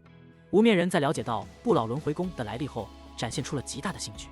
在仔细研读了夏天亲手抄写的心法后，他决定开始修炼，希望能恢复自己的元气。他甚至准备为了避免功法相冲，封印自己的修为，重新开始修炼。夏天向无面人透露了自己的计划和对未来的期待。无面人认为夏天即使不能成为武者，也会有一番作为。最后，夏天询问了无面人关于秦弘一追求的智慧怪人的信息。无面人提到了稷下学宫，这个名字让夏天心生好奇。在这个世界，也存在一个与华夏历史上齐国相似的稷下学宫，这个发现让他深陷思索。他回忆起自己在大夏皇宫的藏书阁中度过的岁月，虽然阅读过无数书籍，却从未见过稷下学宫这个名字。夏天不禁怀疑，稷下学宫是否被有意从历史中抹去。无面人向夏天揭开了稷下学宫的真相。在这个世界，稷下学宫并非秦朝所创，而是在9国争霸的混乱时期，由蜀国建立的一所学府。这里聚集了天下的智者，探讨就是知道，是诸子百家雏形期的智慧源泉。稷下学宫之所以神秘，是因为它的创始人，一个被称为怪先生的圣人，他的智慧和学问深不可测，教导下的学生们能开创自己的学派。然而，这样一个充满智慧的地方，也成为了8国目标。他们派遣高手，企图毁掉学宫和怪先生。夏天听到这里，感到震惊。这段历史与他所知的华夏有着惊人的相似，却又充满了未知。夏天了解到，稷下学宫最终因为外界的威胁宣布关闭，而在关闭的前夜，一场大火将学宫化为废墟，怪先生也从此消失。后来，秦家祖龙为了寻找怪先生的智慧，不惜抓捕百家诸子，甚至挖掘稷下学宫的废墟，希望找到那位圣人的踪迹。夏天对怪先生的传说越发感到好奇，他想知道那场大火之夜，稷下学宫究竟发生了什么。无面人告诉他，那些百家学派的始祖也不知道怪先生的最终命运，只有传说他如同神仙一般飞升了。秦家祖龙为了稷下学宫的荣耀，不惜迁都至蜀国及现今的大夏帝都。秦家祖龙的野心不仅仅是成为一位伟大的皇帝，还想成为一位圣人。然而秦国的国祚未能持续100年，便被夏州所篡。无面人继续揭露，夏州篡位的背后有着复杂的内外勾结，与供奉殿中的老者们有着不可忽视的联系。他提到，尽管100年来没有人能够打开地宫的大门，但已经有了重大的发现，只差最后一步便能揭开秘密，而这最后一步需要圣人的智慧。在透露了自己17年前夜探皇宫，并差点丧命于供奉殿老者手中的惊险经历后，无面人表达了对大公主的深深感激。当年正是大公主的庇护，使他得以逃出升天。夏天对无面人的身份产生了好奇，得知他其实是大秦将门之一的后代，长期效忠夏天的家族。夏天对无面人的经历感到惊讶，同时对乾隆会的神秘主持人充满了好奇。经过一番对话，无面人否认了自己是乾隆会主持人的猜测，强调了自己多年来一直在执行暗杀任务，根本没有时间和能力管理乾隆会。夏天对打开地宫之谜抱有强烈的好奇心，并决心有一天揭开其秘密。在和无面人的深入交流后，夏天决定帮助无面人恢复容貌，并且得知了前方有一个神秘女子是要杀他的消息，这让夏天和藏一都感到困惑。在黎明前的寂静中，一声尖锐而悠扬的军号声划破了平安驿站的宁静。这是荒州王府的新奇之物，由王爷特意让铁匠用铜制成，其声能传遍远方，激励人心。王府的人都知道这是王爷的新创，虽然大陆的战争史上从未出现过军号，但这声音却能让人热血沸腾。王府的车队缓缓前行，一辆巨大的铁匠车由8匹马拉动，车上的炉火从未熄灭，工匠们一路边走边忙碌，但具体忙些什么，无人得知。王爷有令，禁止窥视，否则将被逐出王府。而在这个时代，那等同于死亡。因此，众人只能压抑好奇心，遵守规矩。随着军号的响起，王府的人起身准备早餐，精心烹煮肉粥，香气四溢。对于那些曾经饥饿难耐的新人来说，如今能够每日3餐，每天早晨都有肉粥，无疑是极大的幸福。在马车中的秦红衣被军号声吵醒，他因为受伤严重，手脚无法动弹，只能用头轻敲车厢。他的丹田被封，力量尽失，只能依靠藏九的照顾。藏九告诉他，这军号是王爷的新规矩，荒州王府的人听号起床，听号休息。秦红衣虽然不理解这种做法，但他现在只是王府的俘虏，无权质疑。车队继续前行，浩浩荡荡。秦红衣在马车中感受到了外面的活力。夏天正在亲自领导着他的人进行训练，他们的声音响亮，虽然杂乱无章，但充满了力量。夏天严厉地指导着他们，让他们练习军姿，练习步伐。他要将这些人训练成大陆上最精锐的战士。秦红衣对夏天的做法嗤之以鼻，认为他不过是个没有真正军事经验的王爷。但他不知道的是，夏天正在用不老回春功的呼吸法来训练他的亲卫，这是一种能够急速提升肺活量的方法。夏天的目标是让他的人在战场上能够少流血，他要杀尽天下恶匪，还天下一个太平。夏天的训练不仅是体力上的锻炼，更是精神上的磨砺。他要求每个人都要有决心与他并肩作战，而他的人也被这种精神所感染，他们的眼中充满了决心和杀气。夏天的话语激励着他们，让他们明白，只有通过艰苦的训练，才能在战场上生存下来，才能保护自己和家人不受恶匪的侵害。夏天站在那里，凛然如利剑，身姿挺拔，眼神中蕴含着无尽的杀气。他仿佛是一株青松，扎根于官道，气势凛然，无可动摇。赵子长、卢树、高飞、藏毅等众人被他的气势所震慑，心中生出敬畏之情。王爷素有经脉阻塞之说，但此刻的他，即便非武者，亦难敌其威势。众军士肃然，夏天声如雷霆，观我姿态，此即为军姿。自今日起，即为荒州亲卫营，荒州军之标准。你们将如松树般挺立，如钟表般端坐，学习行军、奔跑、枪刀盾术。你们是我荒州亲卫营的骨干，是守护荒州的力量。无论强弱，必须以最佳军姿示人，发挥你们的力量。众人齐声应道：明白。夏天满意的拿出荒州军队列条令几本书册，这便是荒州军的纪律，所有行动均遵循此规。背诵之后，每人必须牢记。夏天又吩咐进行军姿训练，赵子长等人也跪地领悟军纪之深奥。军人应以服从命令为职责，此为华夏军规之精髓。3大条令规范军中行为，铸就一支有纪律的铁军。荒州军因快如风，稳如林，猛如火，稳如山，方能战胜内外敌人。夏天深知此法珍贵，但练兵不易。他承诺荒州将成为绝世强军之地。赵子长等人感慨万分，此刻的夏天已不仅是王爷，更是导师。他们心中充满敬佩，如同学生对待导师。夏天领导下，荒州新军正式展开训练。路过的王府车队见证此景，车中的无面人闭目修炼，心中震撼。他认可此训练方式对塑造意志有极大帮助。然而秦红衣却嘲讽夏天等人装木头，藏九则嘲讽他的狂妄。后方伤兵车中，老鬼感慨夏天是永远的王，伤兵们更是发誓要成为武者，为王府占天下。与此同时，黑甲骑兵带来匪兵消息，提醒夏天小心对待来势凶猛的敌人。车队缓缓通过训练场，每一辆马车中的家长们都无不震惊地目睹了这一幕。他们的男人或儿子与王爷一起训练，光着膀子挥汗如雨。这不仅是对个人的极高荣誉，更是对整个家族的无上光荣。车队中传来阵阵激动的议论声，家长们纷纷决心，训练结束后要与家人好好谈谈，鼓励他们继续努力。就在这时，一位老人突然想起了白总管曾提过的一个词“加油”，一种鼓劲打气的词汇。这一激动的呼声很快在车队中传开，所有人都开始大声为他们的亲人加油助威。这种支持的力量是如此强大，以至于原本已经精疲力尽的新兵们仿佛获得了新的力量，重新站稳了脚步，决心不让家人失望。夏天目睹了这一切，不由得露出了满意的笑容。他鼓励新兵们坚持下去，告诉他们，凭借着这份坚持和努力，将来的荒州军将无往不胜。新兵们的士气被进一步激发，他们更加坚定地相信自己将成为荒州王府的坚强战士。与此同时，在司马府的马车中，司马兰和司马哥姐妹俩谈论着王爷的识人之术。司马兰暗示，王爷选择的人虽然出身平凡，但都是有志之士。当司马哥好奇王爷的挑人诀窍时，司马兰却神秘兮兮地表示，这是不可轻易外传的秘密。训练结束后，夏天命令新兵们追上车队，开始下一阶段的枪术训练。尽管新兵们身体疲惫，但不老轮回功的呼吸法让他们迅速恢复了体力。夏天自己也在用易筋经呼吸法清理经脉，准备在未来的几天内彻底清除体内的杂质。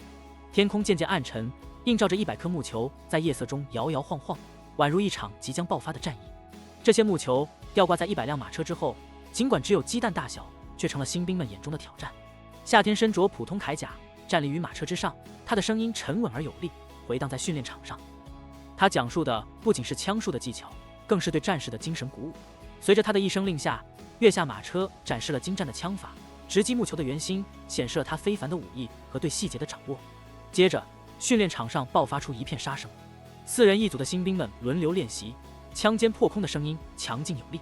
然而，由于木球的不停晃动，新兵们大多数时候都是空刺而过，这对他们来说无疑是一个巨大的挑战。但对于经历过生死磨砺、体质超群的藏剑少年们而言，这却是小菜一碟。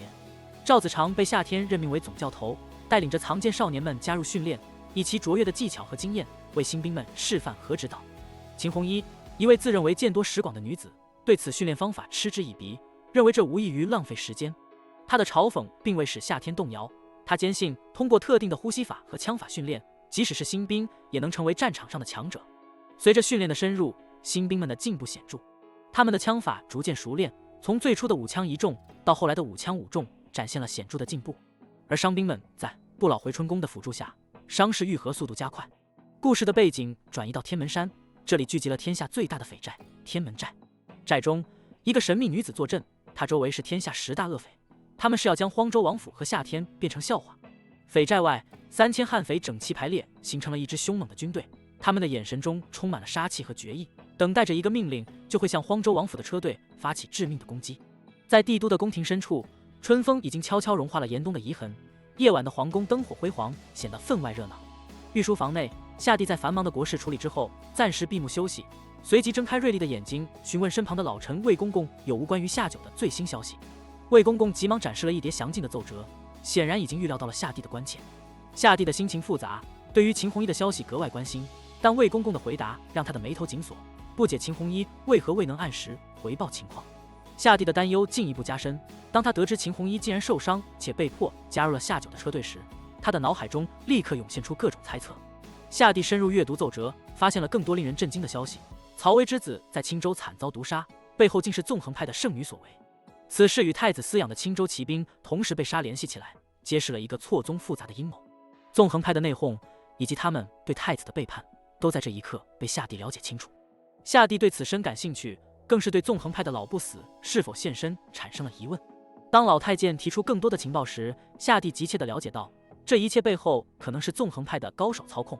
他对自己的判断极为自信，命令全力搜查此人的下落。同时，夏帝也关心秦红衣的状况，他虽重伤，但仍旧不弃使命，这种精神让夏帝赞赏。他决定耐心等待秦红衣的消息，同时处理眼前的危机。此时，夏天和他的部队正秘密接近天门山，一场精心策划的行动即将展开。夏九的车队在夜色中犹如一条火龙，奔向未知的命运。在帝都的核心，右丞相府内，一场剧烈的情感风暴正在酝酿。老太监魏公公身着朝廷服饰，步履沉重地传达了皇帝的旨意给曹薇。旨意传达完毕，魏公公的面容染上了一抹同情，向曹薇表达了节哀。然而，曹薇的反应远超过了简单的悲痛，他的身体剧烈反应，一口鲜血喷洒而出，如同漫天血雨般洒向空中。他的心中充满了不可置信和深深的痛楚，他呼喊着自己不幸逝去的儿子，誓言要为他们复仇。这一幕让魏公公震惊，他匆匆告辞，留下曹薇一个人在书房的密室中泣不成声，对天发誓，质问纵横派的老者如何能下此毒手。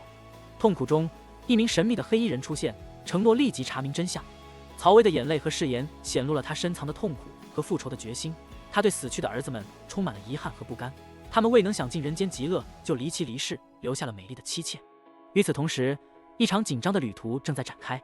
秦弘一和藏九的对话揭示了即将面临的巨大挑战：天门匪寨的威胁以及荒州王府可能遭遇的灭顶之灾。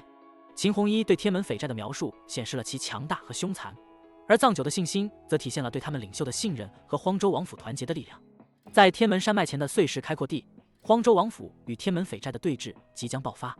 夏天和赵子长领导的队伍发现了匪寨的埋伏，在荒漠的边缘，夏天与赵子长背后，一阵沉闷的马蹄声响起，马车一辆接一辆驶来，车尾朝前，紧紧挨在一起，形成了一道坚固的屏障，挡住了匪兵的视线。车夫们迅速解开马匹，将他们带到安全的后方。在这紧要关头，荒州车队的动静完全被掩盖，恶匪们只能凭借声音猜测里面的情况。夏天的声音冷冽，直击心魄：“你们就是号称天下10大恶人的恶匪。”他的话语中充满了不屑与挑战，仿佛已将这些所谓的恶匪视为尘埃。而恶匪们的回应是一阵嚣张的大笑，他们不将夏天放在眼里，反而嘲讽他的无知与年轻。突然间，土匪军阵中铜锣一声巨响，紧接着一幕令人发指的景象展现在夏天和众人眼前。一辆辆手推车被推出，上面吊着一个个鲜血淋漓的孕妇，他们的死状极其惨烈，直击人心的恐怖与残忍，让夏天与赵子长以及所有的荒州王府之人怒火中烧，眼中充满了血红的杀意。你们竟然如此残忍地杀孕妇，简直该死！夏天的怒吼声中充满了不可遏制的愤怒。面对这些丧心病狂的恶匪，夏天发誓要为这些无辜的生命报仇，他的话语中充满了坚定与决心。恶匪头目血手人屠杜莎与阴阳采花贼花芊芊等人嘲笑夏天的无能为力，但他们很快就要见识到真正的力量。夏天握紧战刀，他的决心如钢铁般坚定，是要将这些恶匪一一诛灭。战斗一触即发，夏天与赵子长、藏剑少年们以及荒州王府的战士们，每个人的眼神都充满了不退缩的勇气与决心。当恶匪军阵的弓箭手放箭时，他们用盾牌和坚固的马车构成的防线挡住了箭雨，保护了自己和同伴的安全。随着距离的缩短，夏天大吼一声：“开车厢！”瞬间，车厢后门打开，露出一架架恐怖的兵器，准备对冲过来的恶匪进行致命的打击。夏家的50矢连弩如同饿狼般露出了他们的獠牙。这些弩车在夏天的指挥下，成为了战场上的主角，其背后的故事充满了传奇色彩。华夏历史上，50矢连弩的制作方法早已失传，但夏家代代相传，终于在这关键时刻展现了他们的锋芒。夏天站在弩车后，目光如炬，目睹了荒州人民遭受的苦难，他心中的怒火化为了一声令下：射！随着命令的下达，50矢连弩的操作手扣动了扳机，空气中立刻充斥着弩箭划破天际的尖啸声。一支支弩箭携带着强大的力量和荒州士兵的怨恨，以惊人的速度穿透空间，直击敌人。弩箭如同死神的召唤，密集的箭雨在敌人阵营中肆虐，每一支箭都能穿透数人，强大的杀伤力让敌人阵营陷入混乱。血花四溅，惨叫声此起彼伏，恶匪们被射得片甲不留。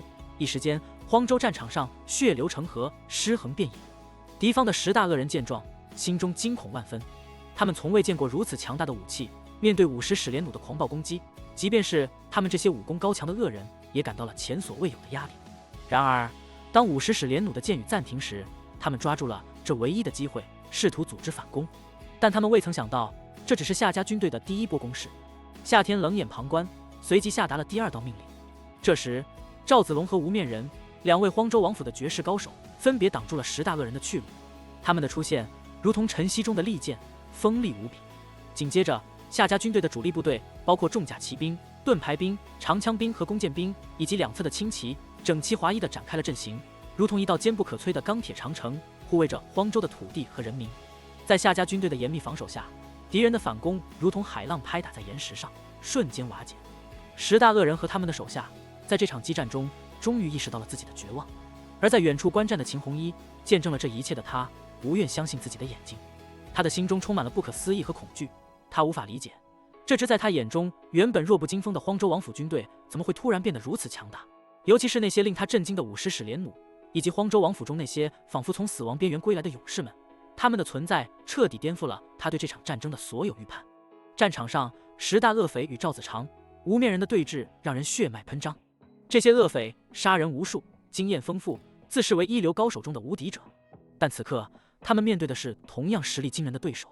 赵子长挥舞着长枪，每一击都精准无比，而无面人手中的剑仿佛与他的身体融为一体，剑光闪烁间，令人眼花缭乱。恶匪们虽然人数众多，却被这两人牢牢挡在原地，无法前进一步。此刻，荒州军阵后，高飞的命令响起，箭雨如蝗虫过境，恶匪前锋阵营在箭雨中瞬间倒下一片。但恶匪们并未因此止步，他们的目标只有一个，那就是冲破荒州军的阵线。随着战斗的深入，重装骑兵如同钢铁洪流般冲入恶匪之中，每一次撞击都是生与死的较量。重装骑兵的斩马刀如同死神的镰刀，每一次挥舞都带走数条恶匪的性命。血花飞溅，尸体横陈，荒州王的战旗在风中猎猎作响，显得格外耀眼。而在这场战斗的背后，秦弘一逐渐意识到，他所看到的一切可能都是荒州王精心安排的局。无面人的战力让他感到震惊，他开始怀疑那无面老贼是否掌握了完整的不老回春功，这样的实力简直颠覆了他的认知。就在这时，秦弘一突然意识到，夏天可能已经推算出了不老回春功的完整版本。这个认识让他陷入了深深的震惊之中，甚至气晕过去。战场上，随着重装战马的力量逐渐耗尽，恶匪们看到了胜利的希望。10大恶匪狞笑中，认为胜利已经近在咫尺，但他们没有意识到，荒州军的真正力量还未完全展现。恶匪们尽管面对的是数倍于自己的荒州重甲骑兵，却因为人数优势而兴奋起来。他们认为，只要耗尽重甲骑兵的冲锋力，胜利就在眼前。而荒州王府的士兵尽管被恶匪们轻视，但他们的训练虽然短暂，却极其严格。这些看似简单的训练，实则锻炼了他们的意志和体能，为的就是这一刻的战斗。突然间，一道剑光划破沉默，如同流星划过夜空。他的出现立刻改变了战场的气氛。杜莎作为恶匪中的佼佼者，第一次感受到了死亡的威胁。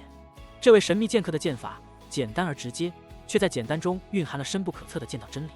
每一剑都直击要害，让杜莎等5大恶人在他的剑下狼狈不堪。在无面剑客的剑下，杜莎等人彻底失去了先前的傲气。他们从未遇到过如此强大的对手，一个连他们无法看透境界的剑客，却能轻易地将他们逼入绝境。无面剑客的身份之谜，以及他所述说的传奇经历，让杜莎等人心生畏惧。这位剑客不仅战斗技巧高超，更是拥有着令人闻风丧胆的历史。他就是那个在江湖上流传的血修罗，一个令无数人恐惧的存在。面对血修罗，杜莎等人试图求饶，希望能够撤军，但血修罗的冷漠回应让他们彻底绝望。他们的祈求对于血修罗来说毫无意义。血修罗的剑不仅仅是为了杀戮，更是为了正义，为了守护。他的每一剑都是对过去罪行的惩罚。随着战斗的继续，血修罗的真气与剑法愈发高超，他的每一剑都像是判定生死的裁决者。杜莎等人终于感受到了真正的恐惧，他们的抵抗变得越发无力。在血修罗的剑下，杜莎等人被迫接受了残酷的现实，他们并非不可战胜。而血修罗这位荒州王府中隐藏的高手，用他的剑证明了真正的强者不在于外在的强势，而在于内心的坚定和正义的担当。他的剑尖所指不仅是对敌人的制裁，也是对荒州军队的支持与守护。而在另一边，赵子长的表现也不逊色，他以一人之力制服了另外5大恶匪。他的大枪如同穿云破雾，准确无误地刺穿恶匪们的防御，每一击都重如千钧，让恶匪们无处可逃。他的行动如同血修罗一般，彰显了荒州王府不为人知的力量。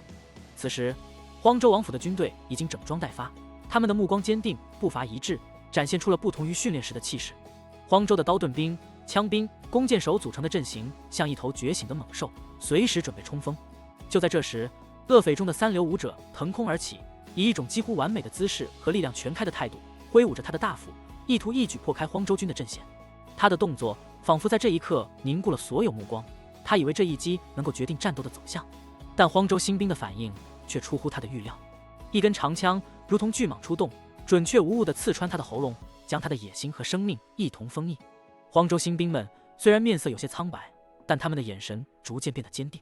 一名少年兵杀死了恶匪后，虽然手有些颤抖，但从他的眼神中可以看出他逐渐明白了生死存亡的重要性。在卢树的鼓励下，他们的勇气和决心得到了加强。随着恶匪们的持续冲击，荒州新兵们开始展现出惊人的抵抗力。他们用盾牌硬生生挡住了恶匪的冲击，尽管撞击带来了巨大的痛苦，但他们没有退缩，相反，他们以更加坚定的决心抵挡着接二连三的攻击。荒州战士们的坚持最终让恶匪们的冲锋变得无力，原本人多势众的优势在这一刻完全消失。在荒州军的反击中，长枪成了恶匪们的噩梦，每一根长枪都如同死神的使者，准确地穿透恶匪们的身体，将他们的生命定格在了这片沙漠之中。荒州军的战鼓声如同战场上的雷霆，激励着每一个战士，他们的步伐变得更加坚定，杀气更加浓烈。在夏天的指挥下，荒州新兵们不仅没有被恶匪所吓倒，反而在生死的考验中蜕变。他们的勇气和力量成了荒州军最坚实的后盾。夏天的话语如同一把利剑，刺激着每一个人的心灵，让他们明白了什么是正义，什么是为了保护家园而战。在荒州军的猛烈攻击下，恶匪首领杜莎和他的手下们面临着前所未有的危机。他们惊恐地发现自己的部队不再是无敌的，他们的士兵在荒州新兵的枪下纷纷倒下。杜莎试图鼓舞士气，但他的呼吁在死亡面前显得苍白无力。就在恶匪军队即将全面溃败之时，一个黑影悄然接近战场中心夏天的位置。这个身影如同夜中的幽灵，悄无声息地穿过战场，直奔夏天而去。他的动作敏捷而隐秘，仿佛整个战场的喧嚣与他无关。在幽暗的夜色中，一名身披黑袍的女刺客如同夜幕中的幽灵，悄无声息地降临在荒州王府车队附近。她的身形轻盈，犹如蝙蝠般滑翔而下，黑暗中的短剑闪烁着冰冷的寒光，直指夏天。女刺客满心以为自己的刺杀行动已经胜券在握，荒州王无武功护体，身边又无高手，仿佛已将夏天置于死地。然而转瞬间，战局急转直下。夏天果断抓起战鼓车旁的荒字战旗，旗杆犹如长枪，猛地刺向空中的女刺客。面对这突如其来的反击，女刺客心头一惊，本能地一剑横切旗杆，试图改变落点，却未能完全躲避。夏天随即抽出诸葛连弓，一连串闪电般的弩箭射向空中的女刺客，弩箭穿体而过，鲜血瞬间绽放。女刺客落地后痛苦万分，却仍不放弃，强行提起真气，试图再次发起攻击。夏天迎战而上，长刀与女刺客的剑相碰，硬生生地将她的剑断，并一刀穿透了她的胸膛，将她钉在战鼓架上。女刺客的真面目露出，竟是纵横圣女涂娇娇。她在死前怨毒地咒骂夏天，言及其师傅将会为她报仇。夏天冷漠地对待涂娇娇的死亡，随后跃上马背，带领荒州军继续冲锋。他的战旗紧随其后，夏天高声下令，要求荒州军将敌人彻底击溃。战鼓声中，夏天率先冲入敌阵，手起刀落，敌人首级纷纷飞起，残肢遍地，血色染红了夜色。恶匪们彻底崩溃，匆忙逃窜，希望能够逃入天门山中躲避。在荒凉的战场上，夏天和他的荒州军队迎来了一场意外的助力。来自山边缘的野人，男女老少，每个人都身着兽皮，头戴奇异羽毛，手持原始武器。这群看似原始的战士，却展示了令人瞩目的战斗技巧，尤其是那些弓箭手，他们的箭矢如同夺命的使者，精准无比地射入恶匪的要害。在这场混战中，一个身着豹皮的健美女子代表这群野人发言，他们的到来原是为了报仇。恶匪中有杀害他们姐妹的凶手，夏天决定让这些野人参与战斗，于是两股力量联手，共同对抗恶匪。战场上的情形极为残酷，夏天指挥着荒州轻骑兵以迅雷不及掩耳之势杀穿敌阵，势如破竹。而老鬼领导的荒州骑兵在他的指挥下，如同死神的镰刀，收割着恶匪的生命。夏天本人则冲向了战场边缘，目标直指那10大恶匪。与此同时，无面人和赵子长也展现了他们的英勇。无面人的剑法神秘而高超，仿佛每一剑都蕴含着武道的智理，让人难以捉摸。而赵子长的枪法则直接而犀利，每一枪都是致命的一击。两人的战斗技巧不仅展现了个人的武艺，也体现了荒州军队的整体实力。在夏天的询问下，杜莎透露了背后的主使是一个神秘人物，出高价悬赏夏天的性命。通过杜莎的叙述，夏天得知了荒州边军的悲惨现状，以及他们逃兵归匪的经过。这番话让夏天更加明白，荒州的局势比他想象中还要复杂。随着战斗的结束，夏天下令对10大恶匪进行最后的惩罚。赵子长挥刀，果断而冷酷地执行了夏天的命令，将10大恶匪斩为人棍。这一幕极为血腥。司马兰虽然勇敢，但面对这样的场面，还是感到了身体的不适。战火刚刚平息，荒州的新兵们在战场上忙碌着，他们的步伐虽谨慎，但仍旧有数人受伤。这是因为一些恶匪装死，趁荒州新兵不备时暴起伤人。这种突如其来的攻击让人防不胜防，但也恰恰因为这些伤害，让荒州新兵在实战中得到了疯狂的成长。他们学会了在确认敌人真正死亡前，总是先用枪或刀补上一击。通过这样的方式，装死的恶匪再也无处藏身，一旦有动作，立刻就会被处决。荒州王府的骑兵如影随形，巡游在战场上，对任何试图逃跑的恶匪施以致命一击。而那个隐身在暗中的藏剑少年，也如同鬼魅一般，神出鬼没的补刀，确保没有任何一名恶匪能够逃出升天。战场清理结束后，小白领着队伍进行了一番摸尸行动，他们的动作专业而迅速，几乎将恶匪们身上的所有财物都搜刮一空，仅留下一条贴身裤子。这一幕在荒字军旗下展开，夏天和司马兰坐在木凳上，无面人、赵子长与司马哥站在一旁，目光中充满了对这个荒漠中的新秩序的思考。在这样的背景下，一个健美女子出现在他们面前，她的出现如同一股清流，打破了战场上的血腥与死亡。她名叫苏琪，来自荒州10万大山中的苏家寨，身材虽不魁梧，却透露出一种不同于普通女子的力量感。她的家族背景复杂而悲壮，从前秦的县令家庭沦落为流放至荒州的边陲之人，但他们从未放弃过生存下去的勇气和希望。苏琪的话题引起了夏天的兴趣，尤其是对于10万大山中的生活和异族的描述。他提到，10万大山中不仅有苏家寨这样的汉人聚居地，还有许多凶恶的异族，他们之间的仇恨深重，战争不断。更让夏天感到好奇的是，天狼帝国每年都会进入10万大山，似乎在寻找着某种极为重要的东西。对于夏天是否能够征召10万大山中的子民出山，苏琪给出了否定的答案，这让气氛一度变得有些僵硬。不过，通过苏琪的叙述，夏天和司马兰了解到荒州城内的复杂局势，所有人都在等待着夏天的到来。他们磨好了刀枪，是要与这位大夏朝的皇子决一死战。苏琪的直言不讳让夏天感到了荒州的危机，但同时也激发了他的决心。即便知道荒州城内的所有人都在等着杀他，他依旧选择勇敢地走进荒州，面对那些挑战。苏琪对夏天的选择表示了敬意，并承诺会帮助夏天在荒州寻找到那一线生机。